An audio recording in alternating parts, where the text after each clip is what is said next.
హుస్నాబాద్ నియోజకవర్గం భీమదేవరపల్లి మండలం Gandhinagar మాణిక్యాపూర్లో Bharat Ratna doctor BR Ambedkar విగ్రహావిష్కరణ మహోత్సవ కార్యక్రమంలో మంత్రి పొన్నం ప్రభాకర్ పాల్గొన్నారు. మాణిక్యాపూర్ అంబేద్కర్ సంఘం జైభీం సభ్యులతో కలిసి డప్పు కొట్టిన మంత్రి పొన్నం ప్రభాకర్. ఈ సందర్భంగా మంత్రి పొన్నం ప్రభాకర్ మాట్లాడుతూ బాబాసాహెబ్ అంబేద్కర్ రాజ్యాంగం రచించడం వల్ల ఆంధ్రప్రదేశ్ నుండి తెలంగాణ ఏర్పడేటప్పుడు వాళ్ళంతా వ్యతిరేకించిన ఆర్టికల్ 3 ద్వారా తెలంగాణ ఏర్పడిందన్నారు. రాజ్యాంగం రక్షించుకుంటేనే మన భవిష్యత్ పిల్లల భవిష్యత్ నిర్మాణాత్మకంగా చేసుకోవచ్చు. రాజ్యాంగం ఎప్పటికీ ఓడిపోదు, శాశ్వతంగా నిలిచి ఉంటుంది. అప్పుడప్పుడు మతం పేరు మీద రాజ్యాంగంపై దాడి జరిగే కుట్ర జరుగుతుంది. రాజ్యాంగాన్ని రక్షించుకునే బాధ్యత ప్రతి ఒక్కరిది. మనం తప్పకుండా తల్లిదండ్రులు మాణిక్యాపూర్ గాంధీనగర్ అంబేద్కర్ విగ్రహం ఆవిష్కరణ వేదిక నుండి మీ పిల్లల్ని మంచిగా చదివించాలని వేడుకుంటున్నా. ఒక పూట తిన్నా తినకపోయినా సీరియళ్లు బంద్ చేసి పిల్లల చదువుకే అత్యంత ప్రాధాన్యత ఇవ్వాలని కోరుతున్నా. మా ప్రభుత్వం విద్య వైద్యంకి తొలి ప్రాధాన్యత కల్పిస్తుంది. ప్రభుత్వంలో ఉన్న మంత్రిగా ప్రభుత్వం ఏర్పడగానే రాష్ట్రంలో ఉన్న 25,000 స్కూళ్ళకి 1,100 కోట్లతో తాగునీరు, విద్యుత్, బాత్రూము, బడికి కలర్లు ఇలా ఎన్నో అభివృద్ధి పనులు చేశాం. రాష్ట్రంలో ఎక్కడ చూసినా స్కూళ్లలో కొత్తదనం కనిపిస్తుంది. గోరవెల్లి ప్రాజెక్టు త్వరగా పూర్తి చేసి నీరు అందించేందుకు వేగంగా ముందుకు పోతున్నాం. రేపు హుస్నాబాద్ నియోజకవర్గంలో 0 నుండి పీజీ వరకు తిరుమల గార్డెన్స్లో మెగా జాబ్ మేళా నిర్వహిస్తున్నాం. నిరుద్యోగులు అందరూ ఈ జాబ్ మేళాను ఉపయోగించుకొని ఉద్యోగాలు తెచ్చుకోవాలి. ఈ జాబ్ మేళాల్లో విదేశాల్లో స్కిల్ డెవలప్మెంట్ ద్వారా మంచి జీతంతో ఉద్యోగావకాశాలు ఉన్నాయి.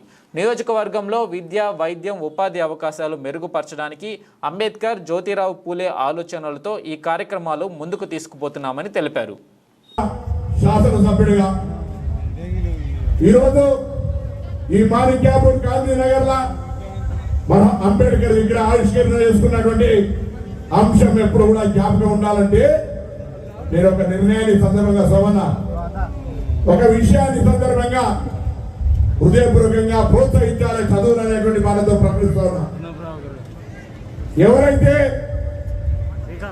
ప్రభుత్వ కాలేజీలలో, ఎందుకంటే ఇలా ప్రైవేట్ కాలేజీలలో ఫీజు కట్టే స్తోమత ఇబ్బంది ఉంటుంది, అంటే పోటీతో నెరవేరాలి రావాలని ఎవరైతే ప్రభుత్వ మెడికల్ కాలేజీలో సీట్లు సంపాదిస్తారో, నా హుస్నాబాద్ నియోజకవర్గంలో ఎంతమంది సీట్లు తెచ్చుకున్నా వాళ్ళు ప్రభుత్వానికి చెల్లించాల్సిన ఫీజును నేను చేయాల్సిన నాయకుడిగా డాక్టర్ అంబేద్కర్ గారి ఆశయాలను, ఆలోచనలను, జ్యోతిరావు పూలే యొక్క ఆలోచన విధానాన్ని ఉండబట్టించుకున్నటువంటి వ్యక్తిగా ఈ క్షేత్ర స్థాయిలో ఉన్న హుస్నాబాద్ నియోజకవర్గ పేద ప్రజలకు అందరికీ మీ బిడ్డగా అండగా ఉండేటువంటి ఆలోచనతో ఈ కార్యక్రమాలు తీసుకోబోతున్నాం. మీ అందరి భాగస్వామ్యం కావాలని కోరుతూ మరి డాక్టర్ బాబాసాహెబ్ అంబేద్కర్ గారి ఆలోచన విధానాన్ని తప్పకుండా మనం కాపాడుకోవాలి. రాజ్యాంగాన్ని కాపాడుకోవాలి. రాజ్యాంగం మీద మతాన్ని గెలవనీయద్దు. అందరం కూడా దేవుని మొక్కుకుంటాం.